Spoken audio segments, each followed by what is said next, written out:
of learning by Dr. Paul Koningsberg in memory of his brother, Dr. Sam Koningsberg, Shimon Reuven ben Labish, and Ed Goldberg's cousin, Nisan Hara Nisan ben Fardosa. Paula and Bob Bromberg in memory of their dear friend, Julian Smith, Yehuda ben Yisrael. Malka Mann in memory of her family murdered in the Holocaust. Harav Tzvi Hirsch ben Shlomo Yaakov, Sarah bas Ephraim, Yisrael David ben Harav Tzvi Hirsch, Ephraim ben Harav Tzvi Hirsch, Adia bat Harav Tzvi Hirsch, Miriam bat Harav Tzvi Hirsch, Pesel bat Harav Tzvi Hirsch, Shalom ben Harav Tzvi Hirsch, Shlomo Yaakov ben Harav Tzvi Hirsch, Shmuel ben Harav Tzvi Hirsch. The many friends of Dr. Marvin Blush, Moshe Shalom ben Yitzchak Halevi, friends of Toby Peres, Sarah Tova bat Yisrael Dov, friends of Malka Levi, Malka bat Yosef, friends of Avi Gidler, Avram Meir ben Shimon, Cheryl Scher, her children and grandchildren, in memory of her uncle, founding member of BRS, Dr. Israel Brook, Yisrael ben Harav Akiva. A week of learning sponsored by Michael and Sharon Glass in memory of his father, Yitzchak Tzvi ben Yechiel Michel. Today is the 26th, right?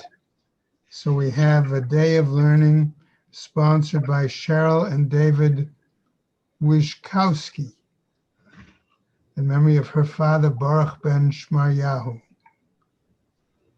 And that is it. May Hashem's heaven aliyah, Kranker Rafia, Velti Yashir, Shem Atliya, Lechol B'nai Israel, a good Gaben Shtiar. Amen. Okay. All right. Welcome, Mendy. Okay.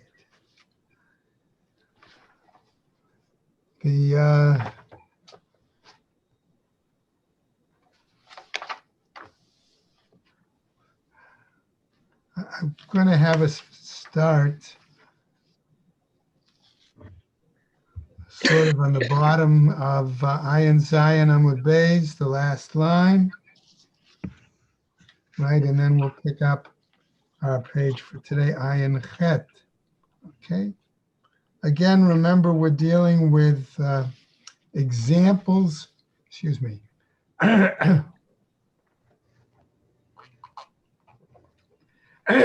Okay, with examples of items that could render the a situation with either ladders or other kinds of platforms that would therefore consider there to be some sort of petach, an opening, a doorway in the wall, and therefore allow them to do a single Eruv Chatzerot and not have to do two.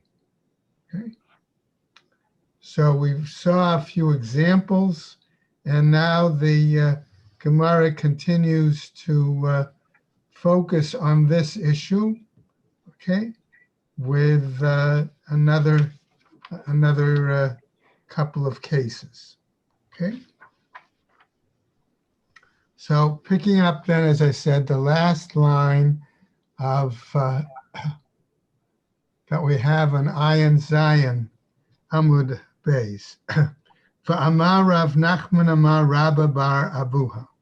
Rav Nachman said in the name of Rabba bar Abuha the following. Okay, on Ayin Chet Amud Aleph, as we get to this first new example. Ziz hayotze min hakotel. Okay, let's call Ziz here a ledge, right? If you look at 78A1, if you're using Art Scroll, you'll see a possible example by note number 3 or note number 4. Okay. Right. So this ledge that comes out of the wall, Arba al Arba, the ledge itself is the size of 4 tfachim width and comes out 4 tefachim. V'hinir chalav sulam kol shehu. And one put some sort of a ladder against the ledge, ma'ato. This is considered reducing the height of the wall because we said you're making it as if it's a petach. Okay. Below amran, ela da'odve alei. Okay. And we only said this when one places the ladder actually against the ledge. Okay. Aval odve bahade.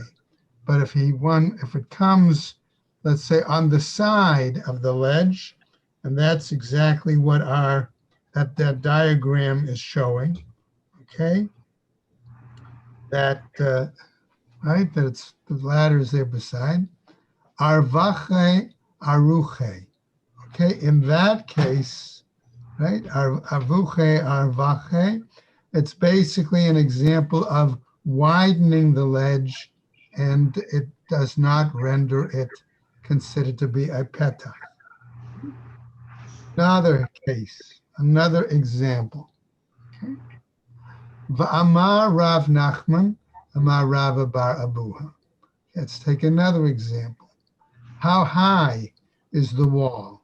Kotel Tisha Asar. This wall now is 19 tfachim high. Tzarich ziz echad lahatiro. Okay. We need a ledge that is a single ledge in order to permit it. In other words, in order to reduce it. Kotel esrim. However, if the wall is 20 tfachim high, and again, you can see in that diagram that this is an example of a wall 20 tfachim high. Okay, what happens? Tzrich shnei zizim lahatiro. Then one would need 2 ledges. Okay. However, says the Gemara, Amar Rav Chisda, says Rav Chisda qualifying it, V'hu sheha'amidan zeh shelo keneged zeh. You can't have the 2 ledges, one on top of the other. You have to have them at alternative heights, but which is understandable, at different levels of the wall. That would be more like the diagram on 78A1, opposite note number 10, where you see you have 2 ledges, one with a ladder going up to the first, and then another going up to the ladder to the second.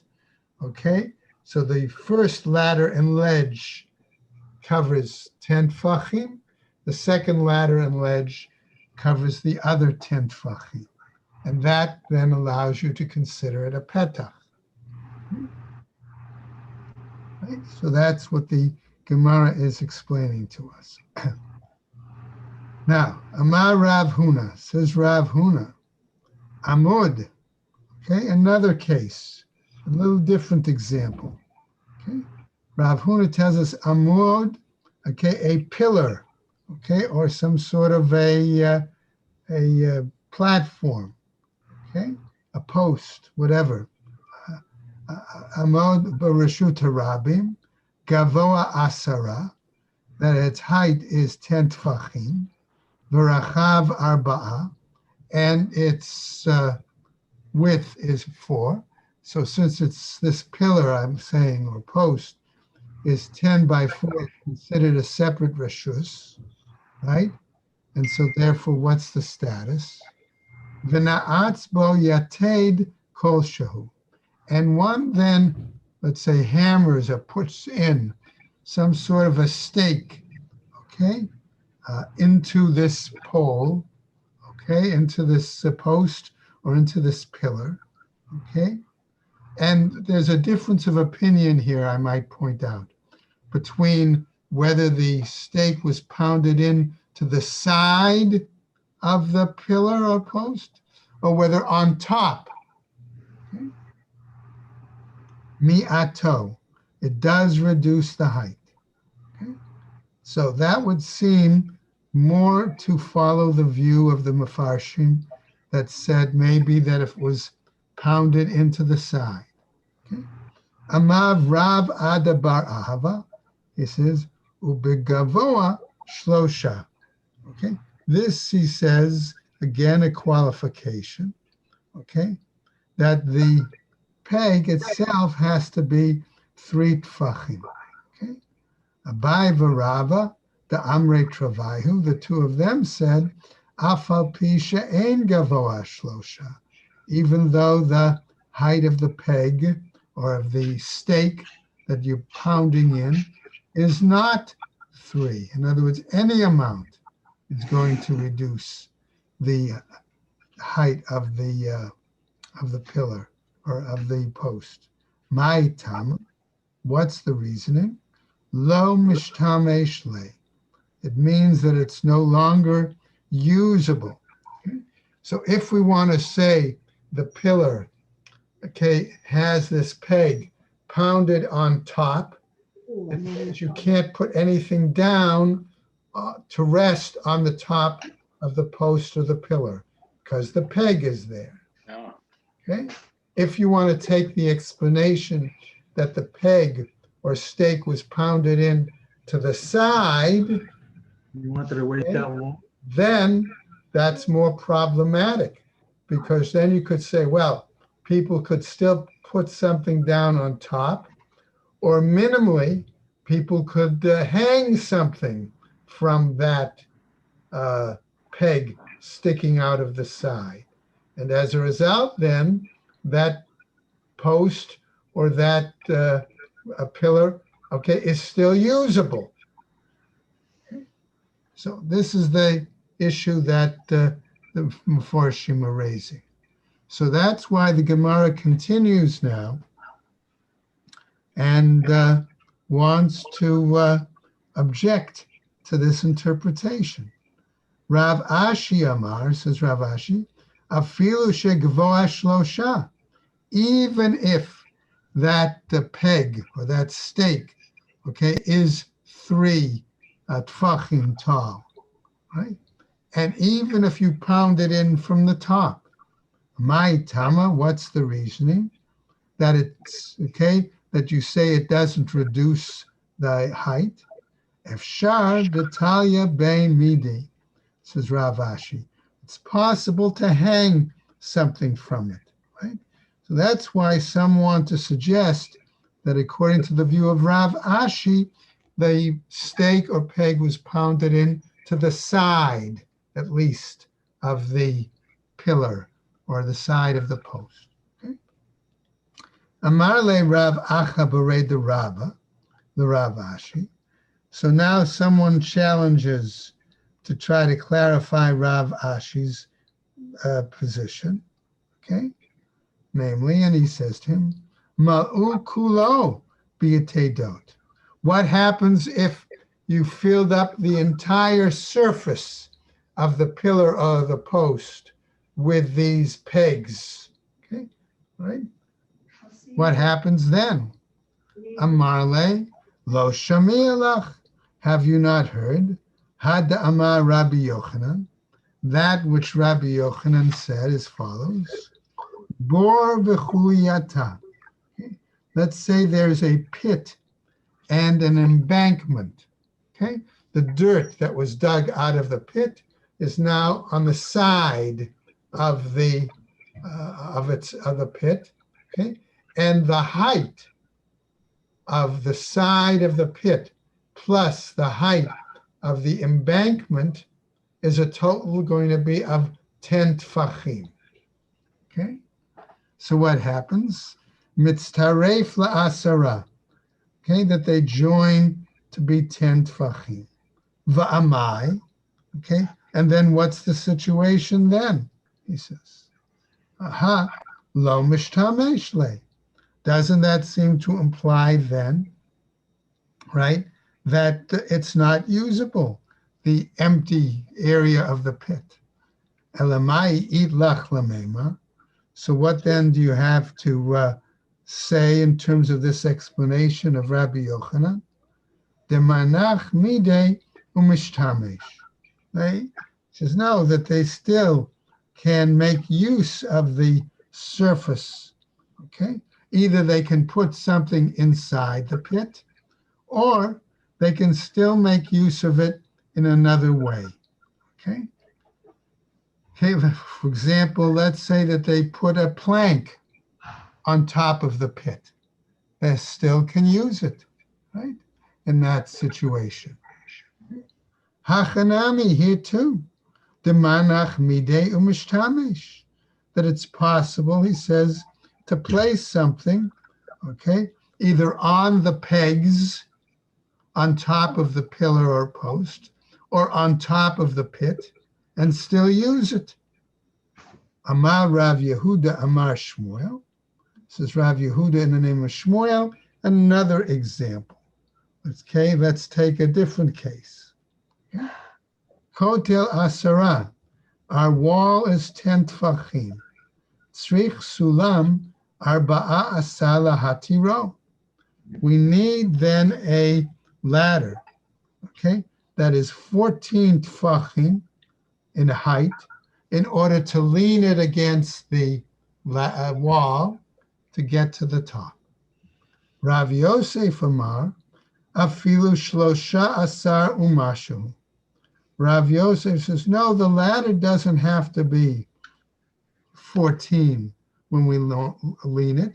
We could lean a ladder so long as it's 13 tfachim plus a little more, because if the wall is 14 and we have 13 plus, we can use the concept of levud, okay, between the top of the ladder and the top of the wall, and consider it as if it has reached there. Okay. Abai Amar says, Abai afilu echad asar umashu. Abai says it could even be 11 and a little bit more. Okay. So that so long as it reaches within the 3 tfachim of the top of the wall, levud is effective, and therefore that would be sufficient. Okay. Now, Rav Huna bered the Rav Yoshua, Amar afilu shiv'a umashu. He argues that even if the ladder is only 7 and a little bit more, okay, it would still be satisfactory. Okay. Why? Because what he's saying is instead of leaning the ladder against it, you put the ladder straight up, right up against the wall. Okay. And that would give it, okay, enough height, okay, so that it would still be, within the 10 tfachim of the height of the wall. Okay. Now, the Gemara is not happy with Rav Huna's answer and responds. Amar Rav says, Sulam zakuf mima'et. Okay. We understand, he says, that a ladder that is zakuf, let's use the word vertical, okay, here for that, okay, does reduce the height of the wall. Gamra, this is something we learned, v'lo yadana ma'itama, but I don't know the reason, he says, or I don't understand the reason. Amar Shmuel, says Shmuel, in response to Rav's comment, v'lo yada Abba atama, that the Abba, okay, Abba Aricha, remember, was Rav's name, that he doesn't know the reason. Daha milta mide, dahava itztaba al gabe itztaba. Shmuel answers him and says, how is it possible that he doesn't know the answer? It is something similar to the example we saw of a platform on top of a platform. Okay. He says that would be the example, which that therefore reduced the height. Now, the Gemara goes on to give us another case. Amar Rabba, Amar Rabbi Chia. He says, let's take the following example. Next to the wall, you have trees, okay, palm trees. And this is what he says. Dekalim shebabavel einan srichin keva. Ma'itama. Okay? That the palm trees in Babylonia, when they're placed against the base of a wall, okay, right, they don't need to be fixed, okay, they don't need to be unmovable, but you could climb up the palm tree, use that like a ladder, and make that a petach. Okay? Rav Yosef Amar Rabbi Yoshia. However, Rav Yosef says now in the name of Rabbi Yoshia, Sulamot shebabavel einan srichin keva, that the kinds of ladders that were used in Babylonia, okay, they don't need to be fixed. They don't need to be attached to the ground. Okay, so it could be that that picture there that we see in the Tosafot, okay, could be an example of that kind of ladder. Okay, Maitama kvedan kova'ata. This is what's the reason, and it's that their weight fixes them. In other words, they're too heavy, we saw, to move on a Shabbat, and therefore that's why they're usable as against the wall to be considered a petach, an opening. Man da amar sulamot kol shekain kalim, says the Gemara. According to the one who said that such ladders are feasible, all the more so the palm trees. Uman da amar kalim, and the one who says the trees, aval sulamot lo, but the ladders no. Why? Because his attitude is the whole purpose of a ladder is to be able to move it from one place to another for use. Okay? Now, by mine Rav Yosef mirabba. So Rav Yosef now asks the following, right, to Rabba here. And what does he say? Sulam mikan v'sulam mikan. Okay, you can have a ladder here, okay, and a ladder there. Okay, and what happens? Now you have two ladders next to each other, but neither ladder is 4 tfachim. Each ladder, let's say, is only 2 tfachim wide. Okay? V'kashin ba'emtza. And what happens? Now you have the rung of the ladder is really made out of straw. So you have what I'll call the vertical beams of the ladder are wood, but the rungs are made from straw. What's the situation? Mahu. Okay. Amar le, he responds, ein kaf haregel ole bahen, that the average person's foot cannot, okay, it's not going to hold the weight of a person. All right? That's the point. Right? Kashin, mikan, v'sulam ba'emtza, mahu. Okay? So let's reverse it. Let's say now that the vertical pieces of the ladder are made from woven straw, but the what do you call it there? Rungs are made from wood. What's that situation for that kind? Amarle, he said, Tim hare kaf haregel ole bahen, that in that situation, okay, that would be acceptable. Okay.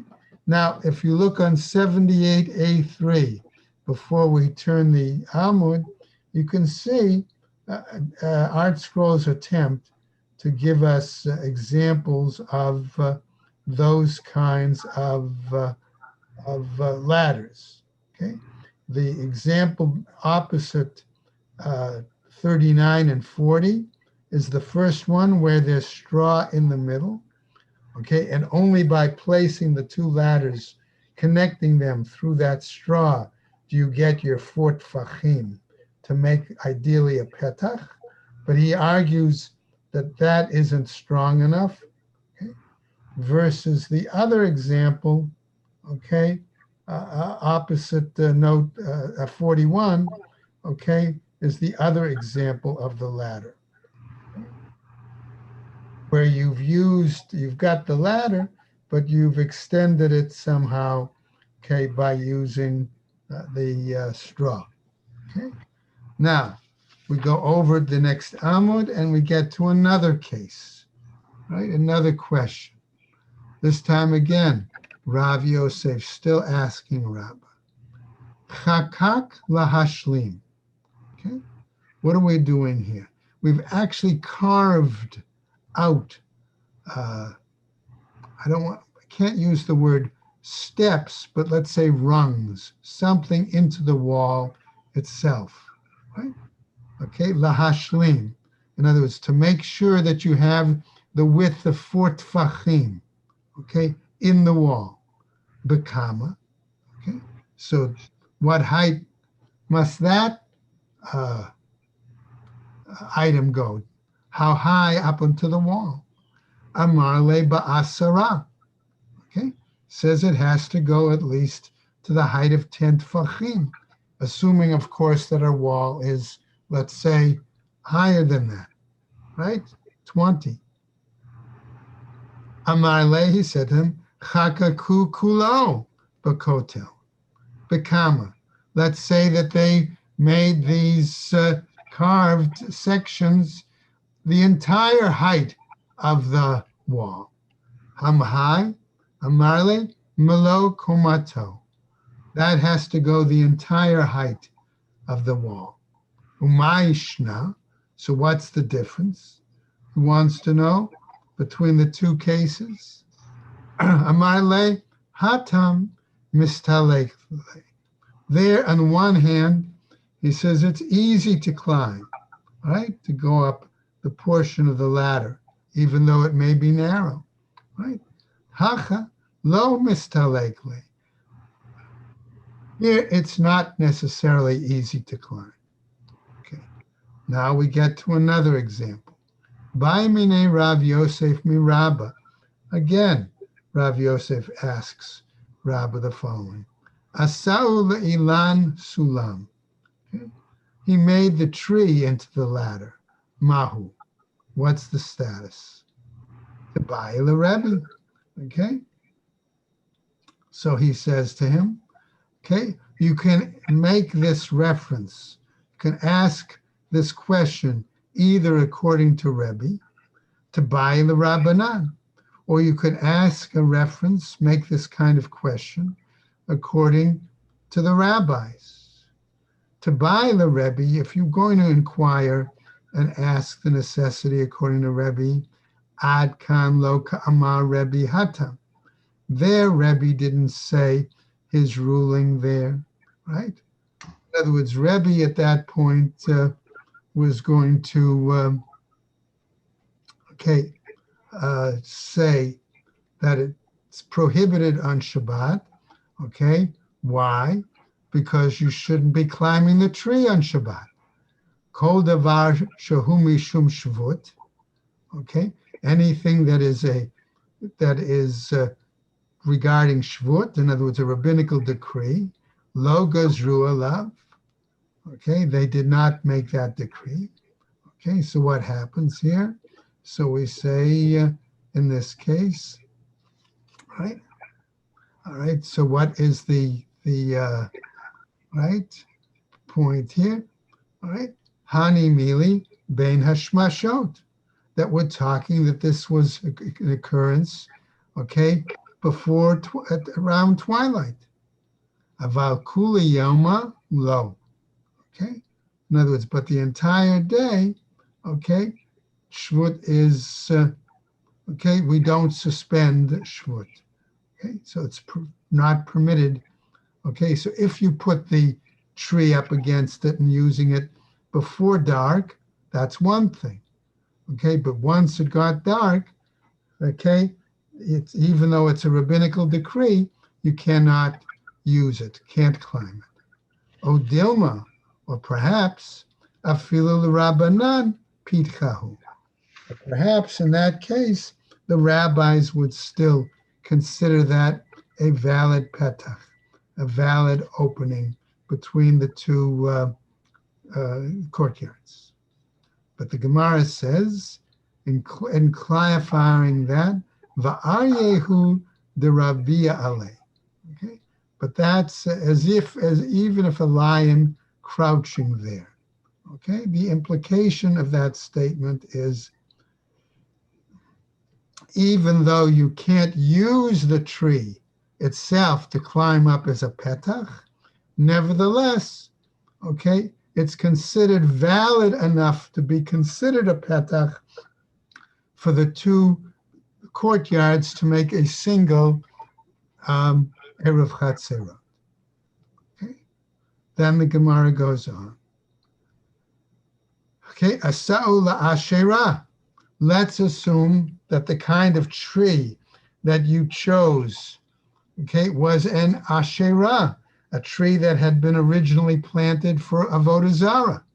Okay, Sulam Mahu. Okay, what about using that for a kind of ladder?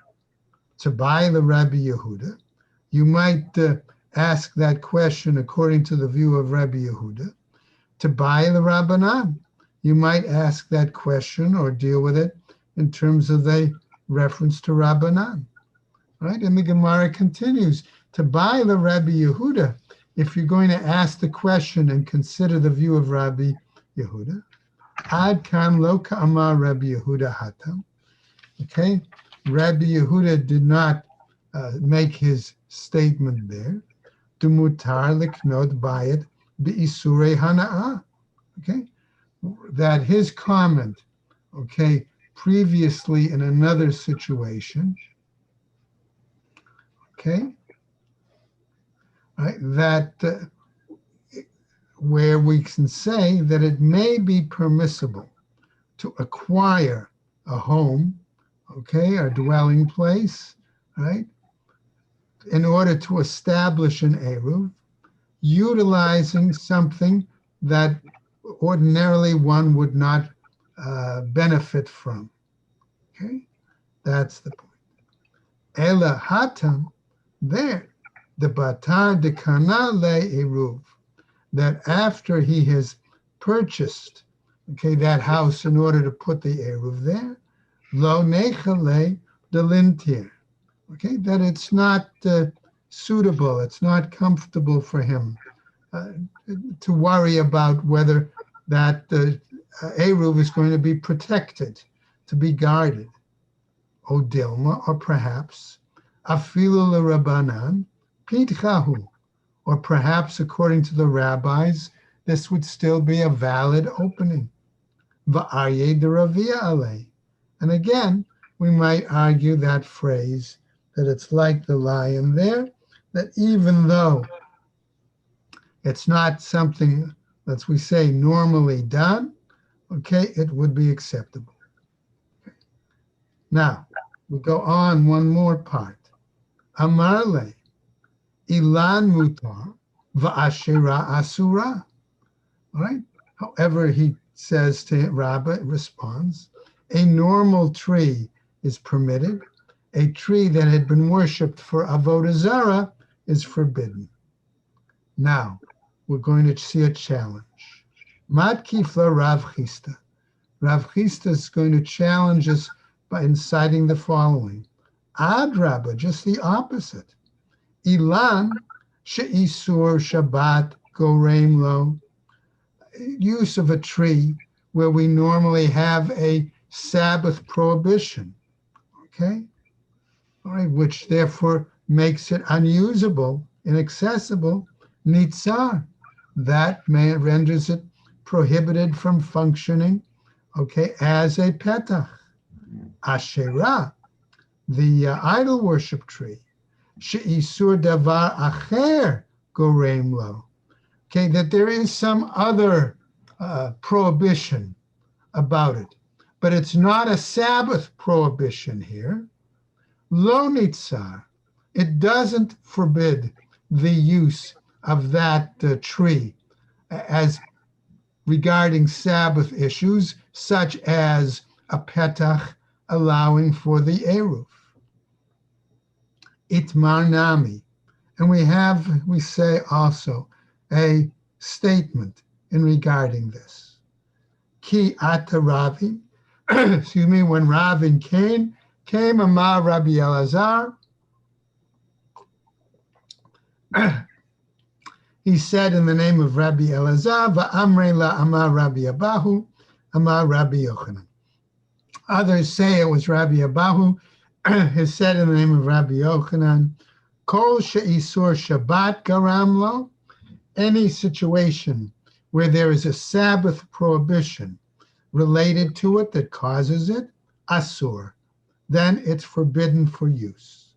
Kol she'isur davar acher garem lo, where there is some other prohibition that prevents us from utilizing it, mutar, that would be permitted to use, in this case, for our example of the petach, to establish, a single eruv for the two chatzerot. Now, Rav Nachman bar Yitzchak, matnei hachi, Rav Nachman bar Yitzchak taught it in the following manner. Ilan, regarding a tree, plugta de Rabbi Rabbanan. That's a machloket between Rebbe and the rabbis. Asherah, regarding the tree used for idol worship, plugta de Rabbi Yehuda v'Rabbanan. That's a machloket between Rabbi Yehuda and the rabbis. Okay? We'll go on now to the new Mishnah. Okay? And this new Mishnah also, is still dealing with examples between two courtyards. Okay? Charitz, this ditch, shebein shtei chatzerot, that exists between two courtyards. Okay? So look at the 78b3, the diagram, the picture opposite note, let's say 42, right? You can see there's a ditch there, and in that picture, they've already gone ahead and shown us how part of the issue with putting a plank over it. But in any case, we'll get to that. Charitz shebein shtei chatzerot, we have this ditch between two courtyards. Amok asara, the depth of the sides of the ditch is 10 tfachim, v'rochav arba, and the width of the ditch is 4, which already tells us, right, that is considered a separate reshus. As a result, ma'arvin shnayim, they must join to make two separate eruvei chatzerot, one for each chatzer. Ve'ein ma'arvin echad, and they cannot make a single eruv chatzer.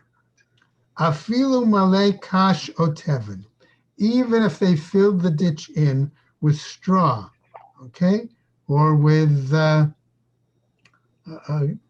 grass, things like that, That's what they're saying, all right?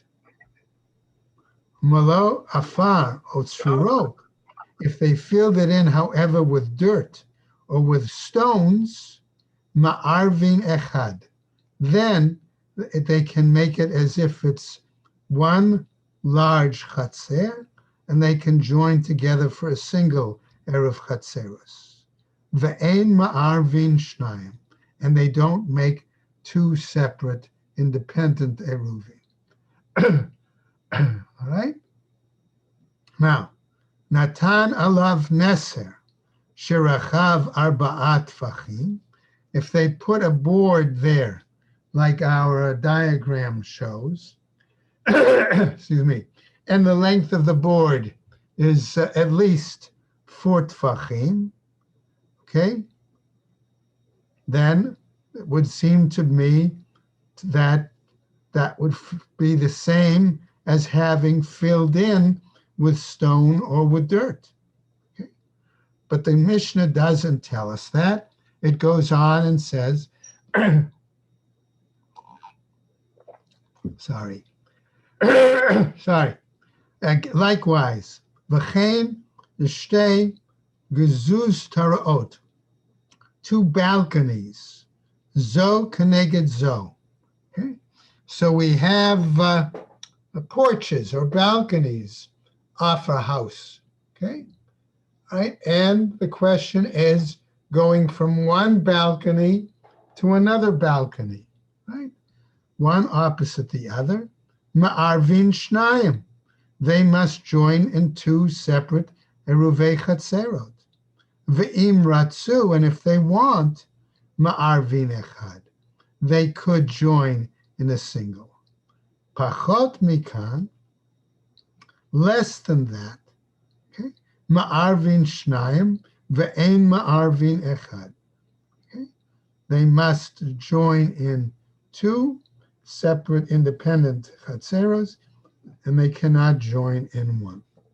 Now, Gemara comes back to deal with the ditch first. And they ask the following question on the Gemara. V'teven lo chiyetz? Are you saying that putting the straw doesn't fill in, okay, the hole, right, the ditch? Vaha anantanan. But here, we're taught in another Mishnah, matben, a haystack, shebein shtei chatzerot, that could be between 2 courtyards, gavoa asarat tfachim, if its height is 10 tfachim, ma'arvin shnayim, that they must join in 2 separate eruvin, ve'ein ma'arvin echad, and they're not permitted to join in one. So that seems to say, that Mishnah, that straw as a filler seems to be adequate. Amar Abaye, says Abaye le'inyan mechitza kuli alma lo plige, the havel mechitza. That in regards to it being a kind of partition, everybody is in agreement that it makes a valid partition. Aval le'inyan chatzitza, but in regards to a filling in, but I didn't like the word filling in here, okay? But in dealing with a separation, an existing separation, ibatle, okay? If they then nullify it, in other words, if they're not concerned about that straw and they're just going to leave it there, chiyetz, then it fills in. Ve'ilo batlinen, and if they don't nullify it, if they don't relinquish it, lo chiyetz, then it doesn't fill in. Okay? Now, mala afar, says the Mishnah, if they filled it in with dirt, or right? Va'afilu bistama, asks the Gemara. Okay, even if they did it without the intention of making it like a single area altogether, v'hatnan. But aren't we taught elsewhere in another Mishnah, bayet shemil uhu teven otzrurot ubit lo batel? Okay, that if you have a house and you filled it with straw or you filled it with stones and you relinquished rights to that house, it is considered, so to speak, abandoned, okay? No longer habitable, no longer owners. Bitlu en says, yes, indeed, it's considered abandoned, all right? And let's just go over a little bit. Lo bitlu lo. But if they didn't abandon the straw, or the pebbles in the house, okay, it's not considered abandoned. Now, Amar is, however, is going to raise one answer. Amar Rav Huna, man tana ohalot? Okay, who is it that taught such a Mishnah in Ohalot? Okay, Rabbi Yossi. It was Rabbi Yossi. Okay, now I'm going to continue tomorrow to see what was the position of Rabbi Yossi and how does it apply to the Gemara we just dealt with. Okay, so everybody stay well and take care. Okay. Hey, thank you, Rabbi. Okay, take care, everybody. Hey, have a good day. Take care. Have a good day.